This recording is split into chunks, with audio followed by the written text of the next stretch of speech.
Further, such importers will now have to file उद्योगों को अपनी आयातों की बेहतर योजना बनाने के उद्देश्य से मैं संगत नियमों में आयातित इनपुट के अंतिम उपयोग की समय सीमा 6 महीने से बढ़ाकर 1 वर्ष करने का प्रस्ताव करती हूँ।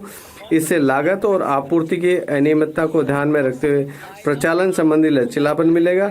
इसके अलावा ऐसे आयातकों को मासिक विवरण के बजाय अब केवल तिमाही विवरण दाखिल करना होगा।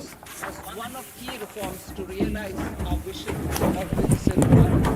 In respect of criminal law, our government had earlier ushered in Bharatiya Nyaya Sanhita, replacing Bharatiya Danda Sanhita. अब मैं अपने प्रत्यक्ष कर प्रस्तावों पर आती हूँ। भाग क में मैंने विकसित भारत के विजन को साकार करने के लिए कराधान सुधारों को मुख्य सुधारों के रूप में संक्षिप्त रूप में रेखांकित किया है। आपराधिक विधि के संबंध में हमारी सरकार ने हाल ही में भारतीय दंड संहिता के स्थान पर भारतीय न्याय संहिता को अधिनियमित किया है।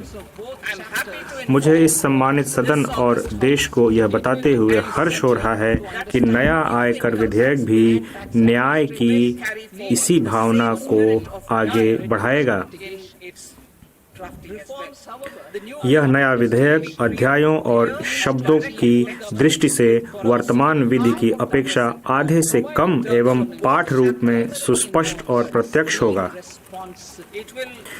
यह करदाताओं और कर प्रशासन के लिए समझने में आसान होगा, जिससे कर सुनिश्चितता आएगी और मुकदमेबाजी कम होगी। तथापि सुधार मंजिल नहीं है, बल्कि हमारे लोगों और अर्थव्यवस्था के लिए अच्छे परिणाम प्राप्त करने के साधन मात्र हैं। सुशासन प्रदान करने के लिए प्रक्रियाशील होने की आवश्यकता होती है।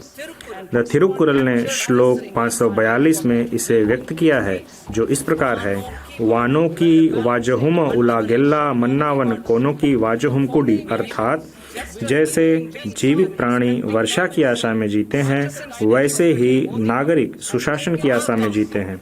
हमारी सरकार इस बात के लिए प्रतिबद्ध है कि जमीनी हकीकत पर पैनी नजर रखते हुए और स्थितियों का गहन जायजा लेते हुए उचित प्रक्रिया की जाए और इसके साथ ही राष्ट्र निर्माण के हमारे प्रयासों के साथ संतुलन भी बनाए रखा जाए।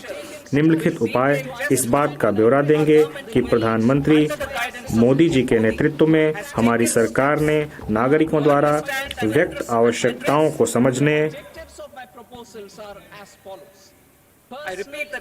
और मैं पुनः इसको दोहराती हूँ कि निम्नलिखित उपाय इस बात का ब्यौरा देंगे कि प्रधानमंत्री मोदी जी के नेतृत्व में हमारी सरकार ने नागरिकों द्वारा व्यक्त आवश्यकताओं को समझने और उसे संबोधित करने के लिए किस प्रकार कदम उठाए गए। मेरे कर प्रस्ताव इसी मनोभाव से प्रेरित हैं। मेरे प्रस्ताव के उद्देश्य इस प्रकार हैं: